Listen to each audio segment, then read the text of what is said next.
할렐루야. 12월 6일 대강절 두 번째 주일, 우리 모두 하나님 앞에 나와 조용히 묵상기도 하심으로 함께 예배 드리도록 하겠습니다.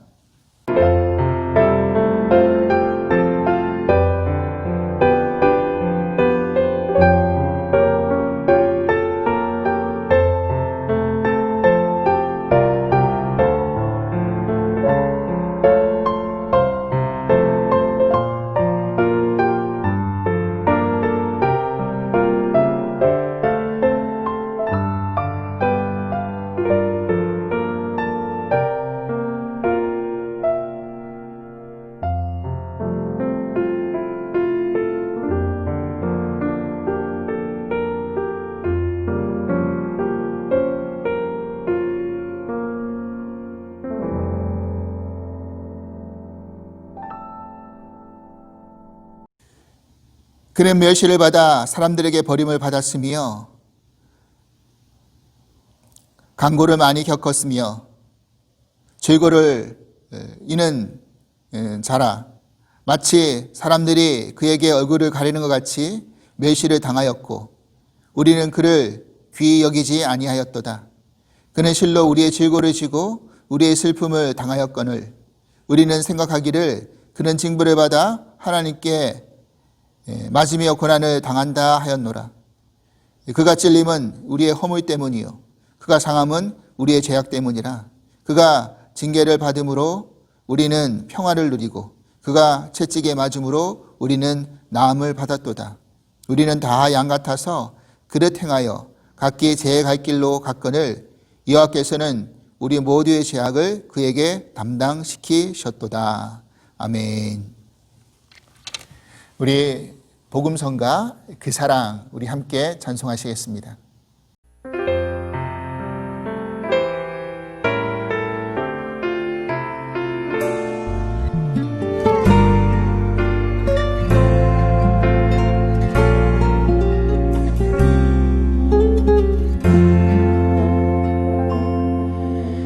아버지 사랑 내가 노래해 아버지 은혜 내가 노래해 그 사랑 변함없으신 거짓 없으신 성실하신 그 사랑 상한 갈 때 꺾지 않으신 꺼져가는 등불 끄지 않는 그 사랑 변함없으신 거짓 없으신 성실하신 그 사랑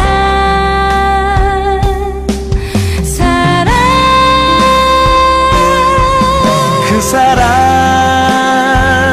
날 위해 죽으신 날 위해 다시 사신 예수 그리스도 다시 오실 그 사랑 죽음도 생명도 천사도 하늘의 어떤 권세도 끊을 수 없는 영원한 그 사랑 예수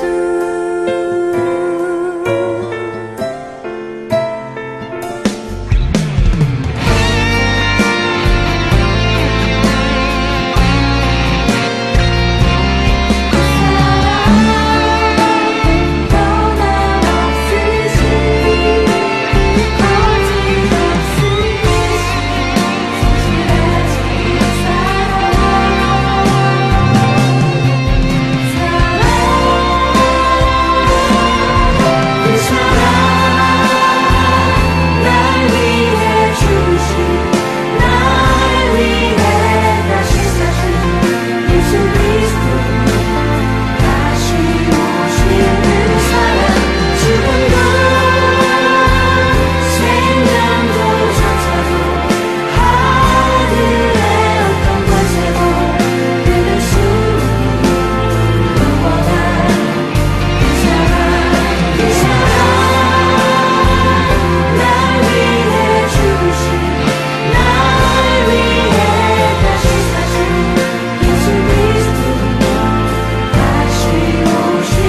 그 사랑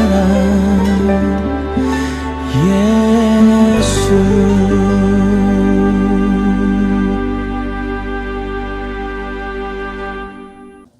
사랑의 하나님 감사합니다. 주님의 오심을 기념하고 다시 오실 주님을 기대하는 대강절 두 번째 주일을 허락하여 주시니 감사합니다. 우리가 발을 디디고 있는 이 세상은 여전히 혼돈과 불안으로 희망의 출구가 보이지 않고 있습니다. 이 속에서 살아가고 있는 믿는 저희들에게 주님의 오심을 기다리는 이 대강절이 새로운 소망이 되게 하여 주시옵소서. 오실 주님이 이 모든 것을 온전케 하시고 악한 세상을 벌하시리라고 믿습니다. 이 가운데 우리의 믿음이 흔들리지 않게 하여 주시고 늘 말씀 붙들고 말씀 가운데, 기도 가운데, 찬양 가운데, 예배 가운데 살아갈 수 있도록 인도하여 주시옵소서. 오늘도 예배의 자리에 저희들을 나오게 하시고 주님 앞에 앉았습니다. 우리가 거하는 곳이 예배의 온전한 초소가 되게 하여 주시고 들려주시는 말씀 붙들고 또 한 주간도 믿음 안에서 승리하며 살아갈 수 있도록 지켜주시옵소서. 이 땅에 소망이 없는 이들에게 예수 그리스도만이 우리의 소망 되심을 전하며 선포하는 삶을 살아가게 하여 주시옵소서. 마라나타 주님 오시옵소서. 예수 그리스도 이름으로 기도합나이다. 아멘.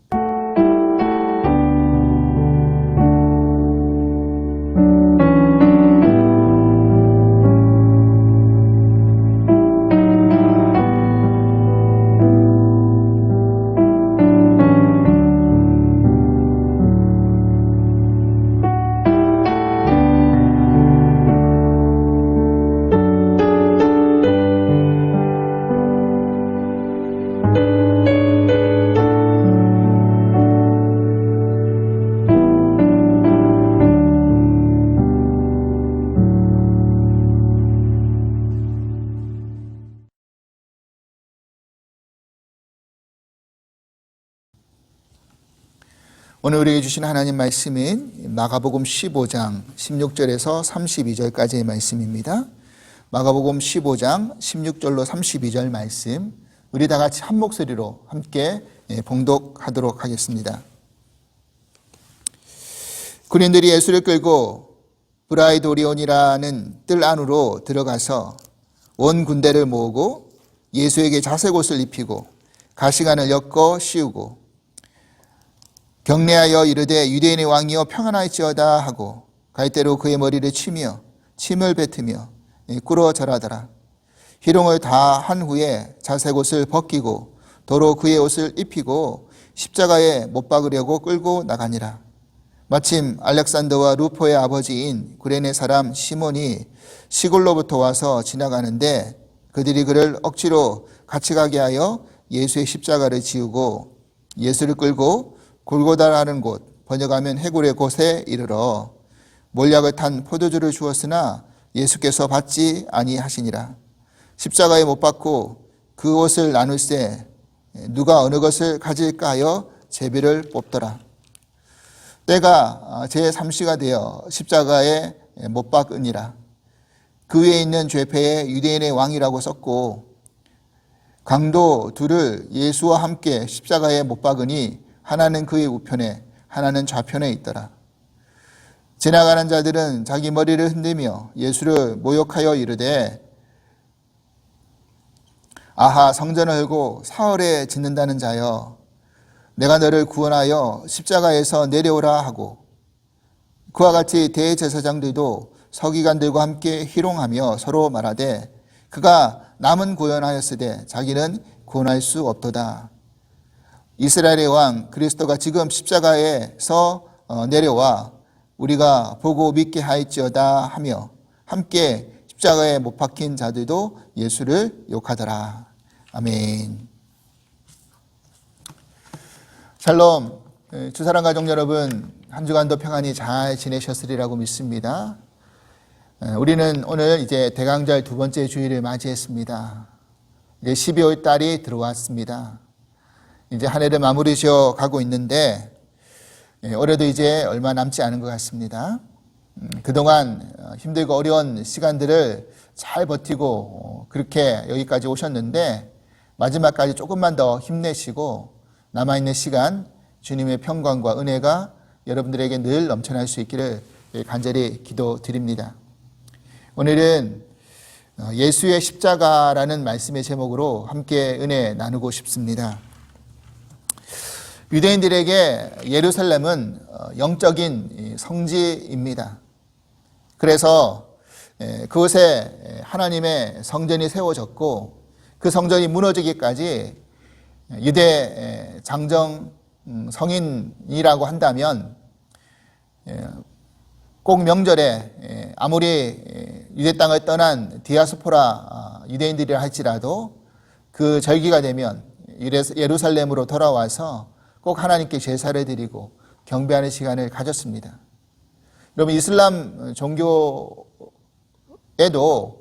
성지가 있죠. 바로 사우디아라비아에 있는 메카라는 곳입니다.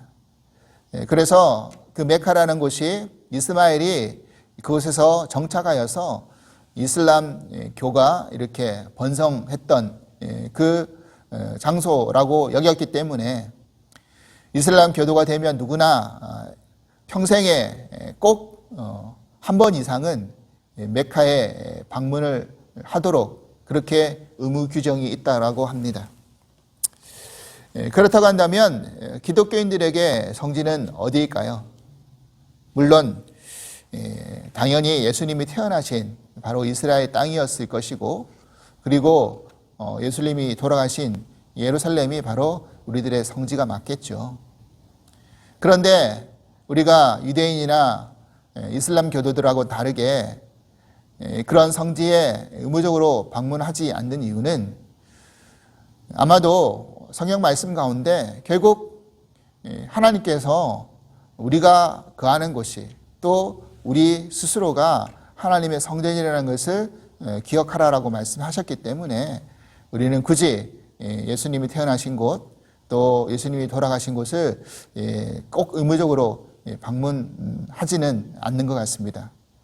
물론 그렇다고 할지라도 우리가 기독교인이 되면 한 번쯤은 그래도 예수님이 태어나신 곳 또 예수님이 돌아가신 곳을 한번 찾아가보고 싶은 그런 마음이 드는 것은 아마 당연한 것 같습니다. 하지만 여러 가지 비용이라든지 거리라든지 시간의 제약이 있기 때문에 그렇게 하실 수 있는 분들이 많지는 않으시죠. 저는 대학교를 졸업하고 이제 신학대학원 입학을 준비하면서 너무나 감사하게도 저희 아버지와 같이 성지의 순례를 다녀왔었습니다. 물론 여행사를 통해서 같은 일행들이 있었지만 태어나서 아버지와 단둘이 그렇게 먼 곳을 여행을 했던 것은 그것이 처음이지 아마 처음이었던 것 같습니다. 그래서 그 추억을 사실은 잊을 수가 없는 것입니다. 더군다나 그 여행의 목적이 성지 순례였기 때문에 아마도 더 기억에 남는 것 같습니다.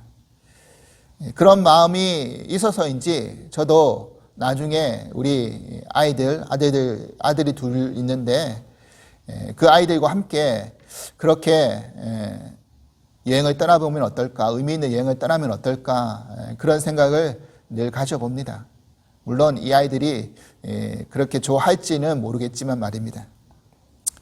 아무튼 제가 아버지와 같이 그렇게 성지순례를 갔었을 때 그 성지순례 코스 가운데 바로 예루살렘을 방문하여서 예수님이 마지막 십자가의 길, 그 예수님이 걸어가신 그 고난의 길, 그것을 라틴어로 비아 돌도로사라고 그렇게 명칭을 하는데 그게 바로 해석하면 고통의 길, 고난의 길이거든요.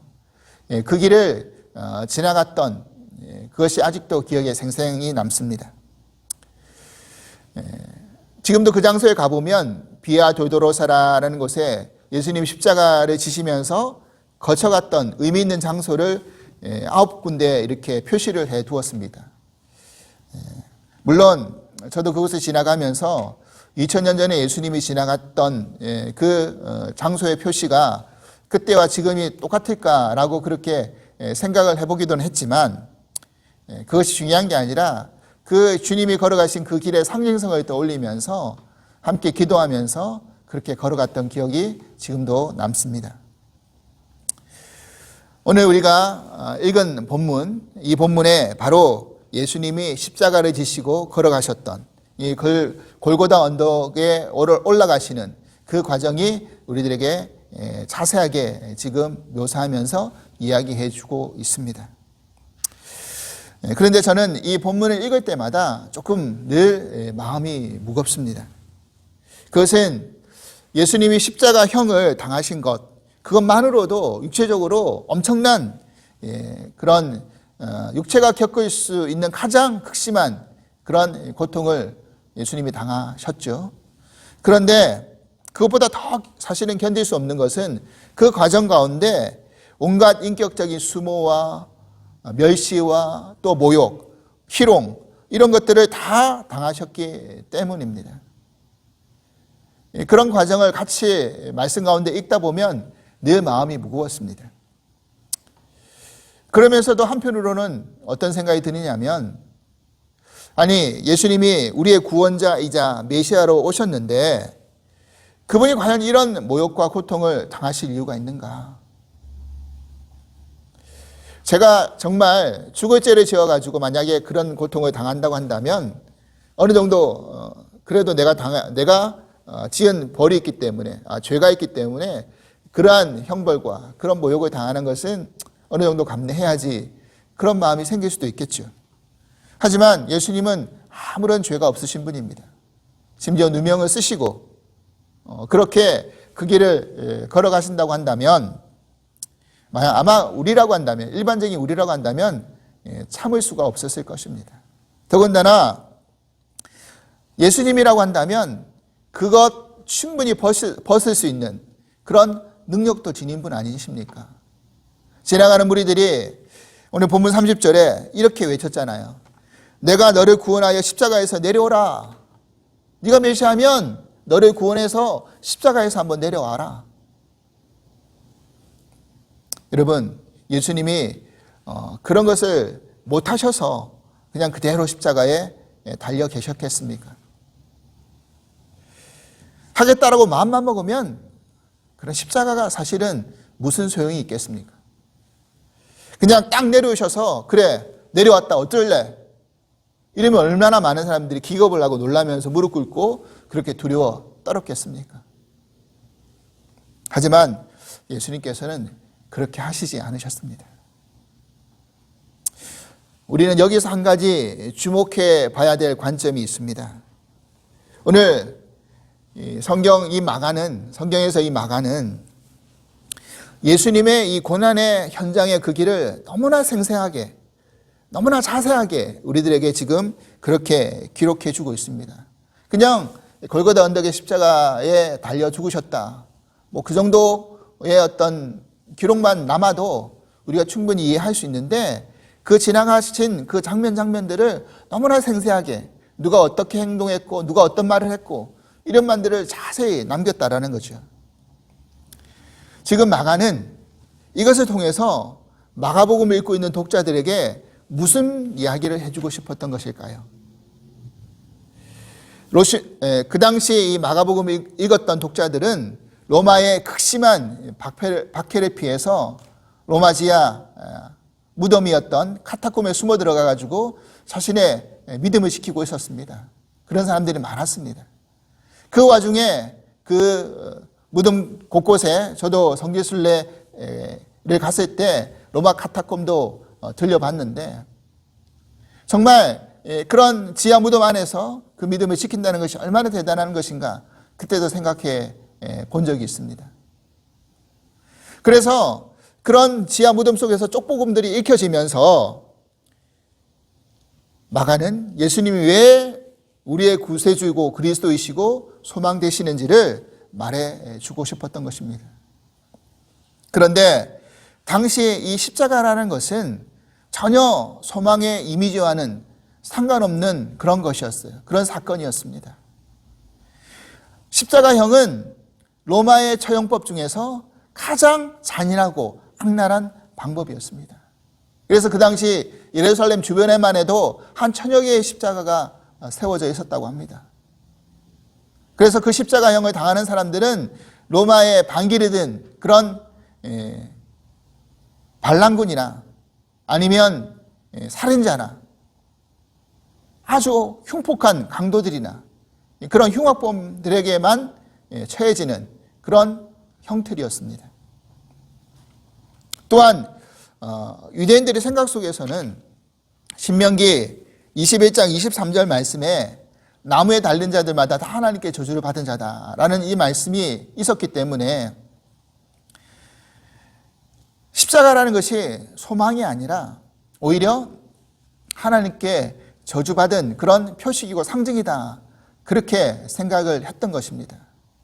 그래서 대제사장들이 유대인들을 부추겨가지고 빌라도 총독에게 예수를 십자가에 못 박으소서라고, 못 박게 하소서라고 그렇게 외치게 했던 이유가 바로 여기에 있다라는 것입니다. 하나님께 저주받은 자가, 나무에 달려서 죽어서 저주받은 자가 어떻게 유대인의 왕일 수 있으며 우리의 메시아일 수 있는가, 이것을 알려주고 싶었던 것이었고, 그리고 남은 잔당들이 아무런 이야기도 할 수 없게끔 만들고자 그렇게 그 방법으로 죽이라고 그렇게 요구했던 것이었습니다.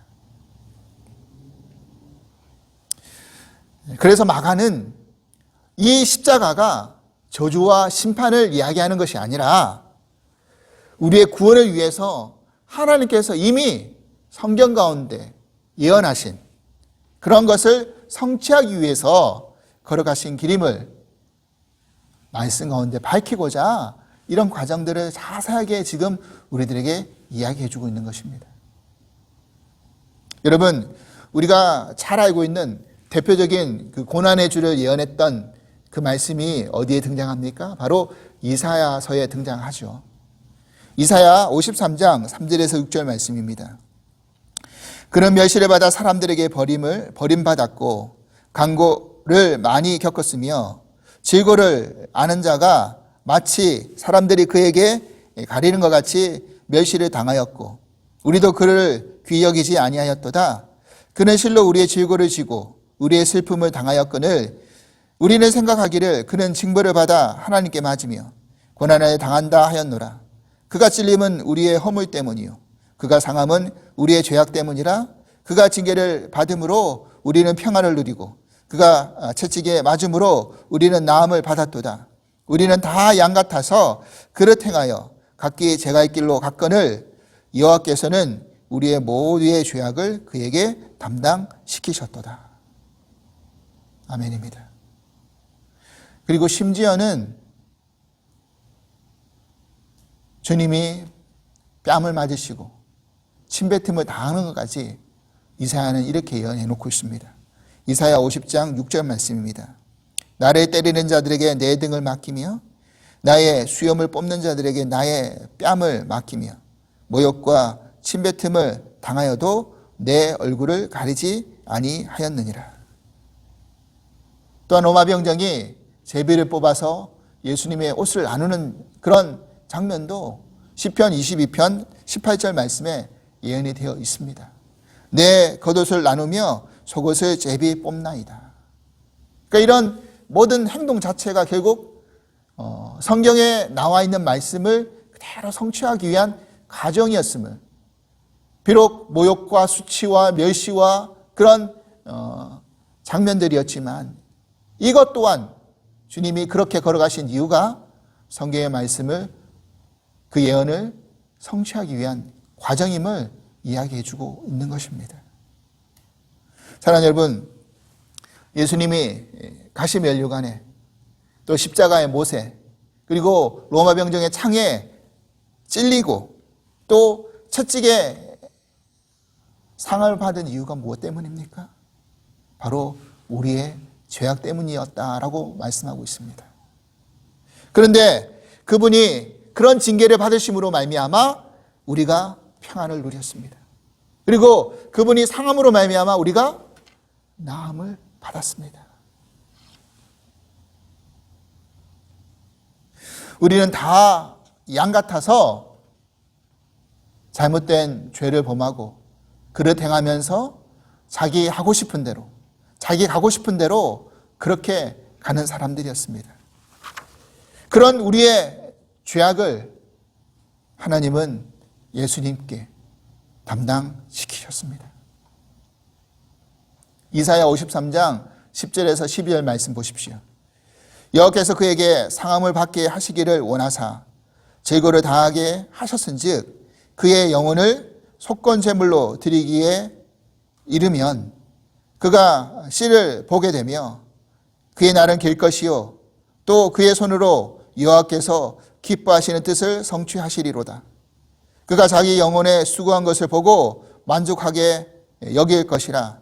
나의 의로운 종이 자기 지식으로 많은 사람을 의롭게 하며 또 그들의 죄악을 친히 담당하리로다. 그러므로 내가 그에게 존귀한 자와 함께 몫을 받게 하며 강한 자와 함께 탈취한 것을 나누게 하리니 이는 그가 자기 영혼을 버려 사망에 이르게 하며 범죄자 중 하나로 헤아림을 받았음이니라. 그러나 그가 많은 사람의 죄를 담당하며 범죄자를 위하여 기도하였느니라.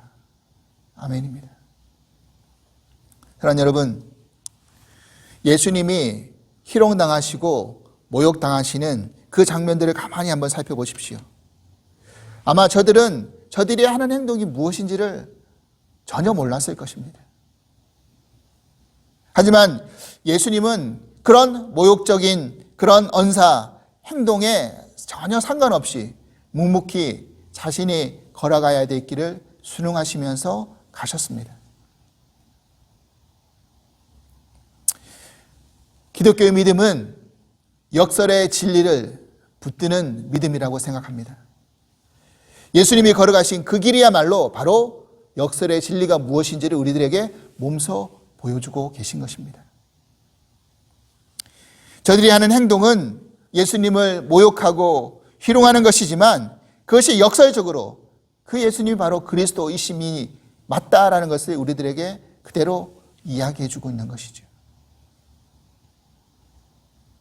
저들은 왕이나 입을 수 있는 그런 자주옷을 입히면서 그렇게 조롱했지만 예수님은 진정으로 우리들에게 하나님의 자녀로 예수 그리스도의 옷, 세마포의 옷을 입혀주셨습니다. 저들은 왕의 면류관을 상징하는 그런 가시 면류관을 그 머리에 씌우셨지만 그렇게 씌우며 모욕했지만 예수님은 우리에게 의의 면류관을 씌워주셨습니다. 저들은 조롱의 마음으로 경배하고 왕이여 평안하일지어다 그렇게 외쳤지만 예수님은 우리에게 십자가를 지심으로 진정한 평안을 주셨습니다. 예수님이 끌려가신 곳이 골고다, 해석하면 해골의 곳, 다시 말해서 죽음의 골짜기였지만 예수님이 십자가를 지시고 죽으심으로 말미암아 그 해골의 곳, 죽음의 골짜기가 생명의 골짜기가 되었습니다. 저들은 너를 구원하여서 십자가에 한번 내려와 봐라. 그가 남은 구원하였지만 자기는 구원할 수 없도다. 그렇게 조롱했지만 예수님은 이미 자신을 구원하실 필요가 없는 분이죠. 그리고 십자가에서 우리의 죄를 담당하심으로 말미암아 우리를 위해 속건제물이 되어주심으로 말미암아 우리가 속죄함을 받을 수 있기 때문에 예수님은 십자가에서 내려오시지 않으셨습니다. 바로 가장 역설 중에 역설이 무엇입니까? 그것은 예수님이 죽으셔야지만이 우리가 살아날 수 있다는 사실입니다. 십자가의 죄패에 제사장들과 서기관들은 자칭 유대인의 왕이라고 그렇게 쓰여지기를 원했지만 총독은 그것을 거부하고 헬라어, 히브리어, 또 로마어 이 세 가지 언어를 가지고 그냥 유대인의 왕이라고 그렇게 적어 놓았습니다. 그래서 그것을 보는 사람들, 유대인이나 헬라인이나 로마인은 다 예수님이 유대인의 왕, 그렇게 읽게 만들었습니다. 그러니까 그분이야말로 진정으로 유대인의 왕이시자 이 땅의 왕이셨던 것입니다. 그리고 우리가 또 하나 생각해 봐야 될 관점은 바로 예수님의 십자가를 억지로 진 이 구레네 시몬에 관한 이야기입니다. 오늘 본문 21절입니다. 마침 알렉산더와 루포의 아버지인 구레네 사람 시몬이 시골로부터 와서 지나가는데 그들이 그를 억지로 같이 가게 하여 예수의 십자가를 지우고, 여러분 구레네라는 이 지역은 지금의 북아프리카 리비아 지역에 속해져 있습니다. 그러니까 이 시몬이 디아스포라 유대인임을 이렇게 이야기해 주고 있는 것이죠. 그래서 명절이 되자 6월절에 예루살렘을 방문한 것입니다. 그러다가 예수님의 십자가 행렬을 우연히 아마 군중 가운데 목격했을 것입니다. 그때 로마 병정이 그 시몬을 지목하여서 예수님의 십자가를 지게 만든 것이죠. 여러분 당시 십자가형은 그 형장에 세로틀이 이미 세워져 있었습니다. 아마 여러분 영화 같은 데 보시면 다 아시겠죠? 그리고 그 가로틀은 형벌을 받은 사람이 지고 가게끔 되어져 있었습니다. 근데 예수님께서는 이미 채찍을 맞으시고 온갖 고초를 다 당하셨기 때문에 그 무거운 가로 십자가 틀을 그 쇠약해진 몸으로, 탈진한 몸으로 도저히 혼자 지고 갈 수 없는 상태에 이르렀던 것 같습니다. 그렇기 때문에 시간을 지체할 수 없는 로마 병정이 시몬을 지목해서 같이 지게끔 만들었던 것이죠. 그런데 이것이 정말 우연히 그리고 억지로 지고 간 십자가 형틀이었지만 그로 말미암아 나중에 그가 예수 그리스도를 구주로 믿는 기독교인으로 개종되었다라는 것, 이 사실을 성경은 우리들에게 조그만 힌트를 통해서 알려주고 있습니다. 마가는 다른 복음서와 달리 이 구레네 시몬 앞에 두 명의 아들의 이름을 언급하고 있습니다. 바로 알렉산더와 루포라는 이름을 언급하고 있죠. 근데 굳이 왜 구레네 시몬이라고 하지 않고 알렉산더와 루포의 아버지 구레네 사람 시몬이라고 이렇게 이야기를 했을까요? 그 말인즉슨 이 복음서를 읽고 있는 이 초대교회 많은 사람들 중에서 이 알렉산더와 루포라는 이름이 이미 익숙한 이름이었다라는 것을 알 수 있다라는 거죠. 로마서 16장 13절에 보면 이런 기록이 있습니다. 주 안에서 택하심을 입은 루포와 그의 어머니에게 문안하라. 그의 어머니는 곧 내 어머니니라. 여기에 등장하는 이 루포가 바로 오늘 마가복음에 등장하는 이 루포와 동일 인물이라는 것으로 그렇게 많은 사람들이 해석을 하고 있습니다. 그러니까 바울은 지금 루포에게 문안하고 그의 어머니에게 문안하라라고 이야기하면서 그가 자신의 어머니와 같다라고 그렇게 언급하고 있지 않습니까? 그만큼 믿음 안에서 아주 깊은 관계였음을 바울은 밝히고 있습니다. 이 말인즉슨 바로 루포의 어머니가 바로 구레네 시몬의 아내 아닙니까? 다시 말해서 지금 이 가정이 믿음 안에서 구원받은 것을 우리들에게 이야기해 주고 있는 것이죠.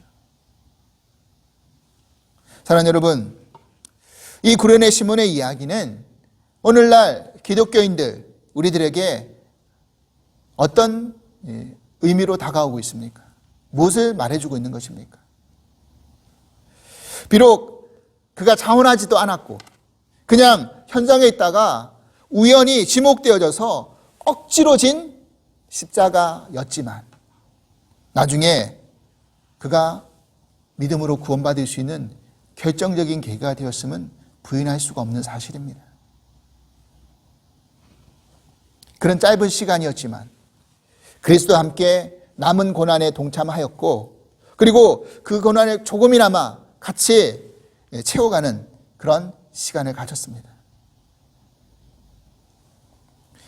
우리가 앞서 본문에서 마가복음 본문에서 살펴보았던 말씀 가운데 어떤 말씀이 있었습니까? 마가복음 8장 34절에 이런 말씀이 있죠. 무리와 제자들을 불러 이르시되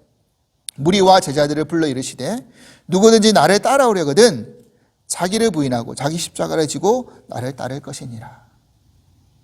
나를 따라오려거든 자기를 부인하고 자기 십자가를 져야 된다. 그렇습니다. 이 말씀처럼 우리는 예수님을 믿는다는 것이 단지 구원받기 위해서 그리고 축복받기 위해서만 믿는 것이 아니라 결국 크리스찬이라는 것은 예수님이 걸어가신 길을 우리도 뒤쫓아가는 사람들 아닙니까?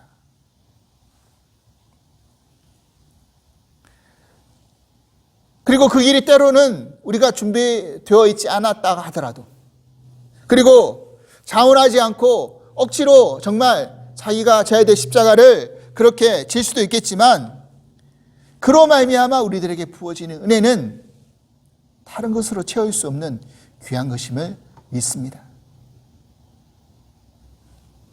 예수님이 십자가를 지고 죽으실 때만이 다시 부활하시고 살아날 수 있는 것처럼 우리 또한 우리가 예수님을 바로 믿기 시작하면 결국 어떤 결론에 도달할 수밖에 없습니까? 결국 내 십자가를 지고 나도 죽어야지만이 살아날 수밖에 없다라는 그런 결론에 도달할 수밖에 없다라는 사실입니다. 그래서 기독교가 역설의 진리라고 이야기하는 것이죠. 사랑하는 여러분, 우리는 지금 대강절 두 번째 주일을 보내고 있습니다. 어떻게 보면 오늘 말씀은 사순절에는 어울리는 말씀일 것이다 라고 그렇게 대강절하고는 좀 맞지 않는 말씀인데 라고 생각하실 수도 있습니다. 그런데 우리가 가만히 생각해 보면 예수님이 이 땅에 탄생하신 이유가 결국 우리의 구원 때문에 오신 거 아닙니까? 탄생과 죽음은 마치 시즐과 나출처럼 그렇게 하나로 연결되어 있습니다. 마치 2020년 올해가 끝나면 끝나는 게 아니라 2021년 새해가 시작되는 것처럼 말입니다.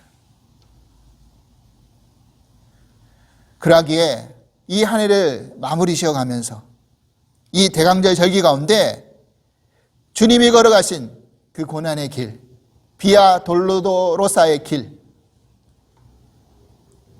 그 길을 다시 한번 우리가 깊이 묵상하면서 예수님의 십자가가 우리에게 던져주고 있는 그 묵직한 의미를 우리 마음 가운데 다시 한번 새길 수 있기를 바랍니다.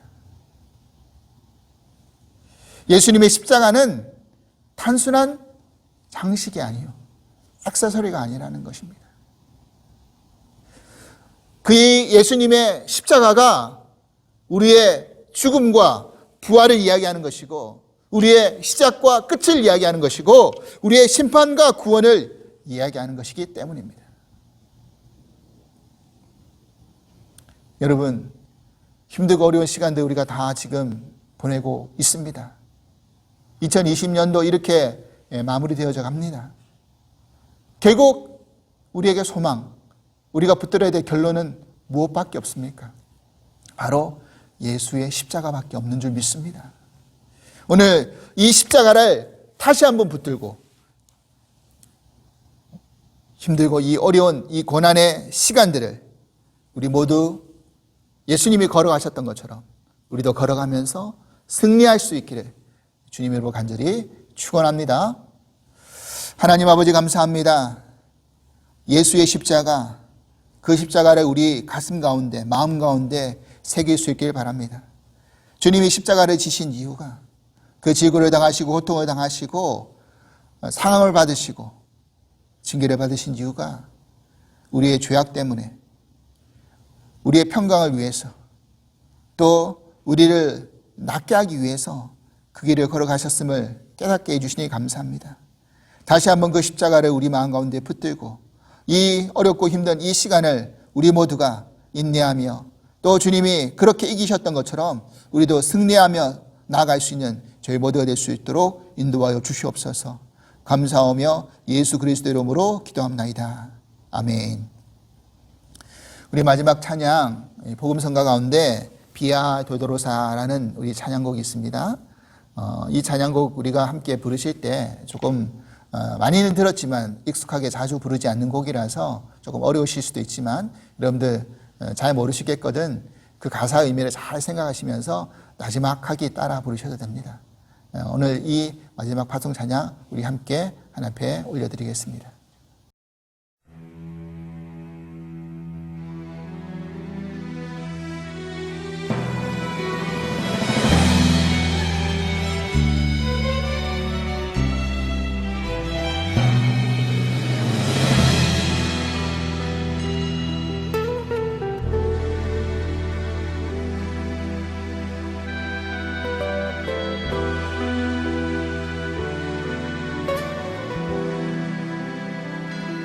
십자가를 등에 지고 병정들에 이끌려 주님 갈보리의 길을 걸을 때 사람들은 몰려왔네. 죽음의 길 걷는 그를 보려고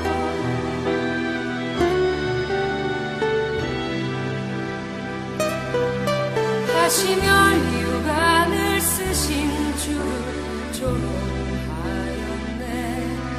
채찍 소리에 흥겨워하면서 그들은 소리쳤네. 자칭 메시아를 못 받으라고.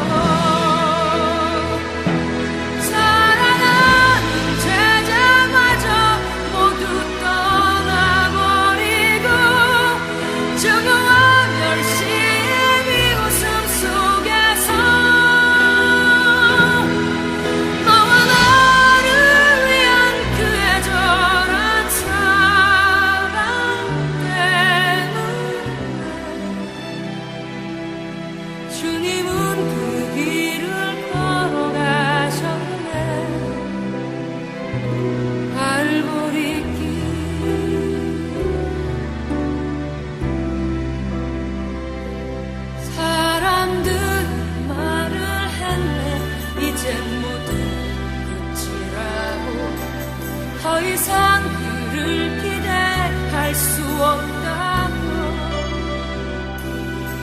자신마저 구원 못한 그는 메시아일 수가 없다고. 갈보리의 그 길만이 진정 구원의 길인 것을 그 누구도 이해하지 못했지만 너와 나를 향한 하나님의 사랑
생명의 길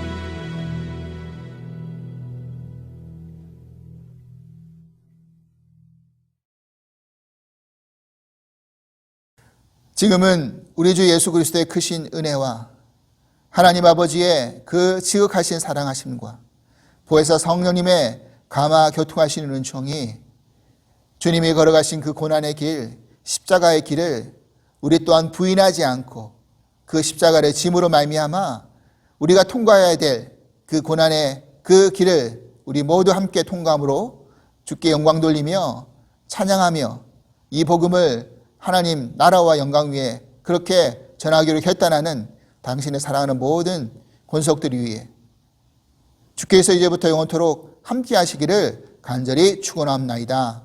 아멘.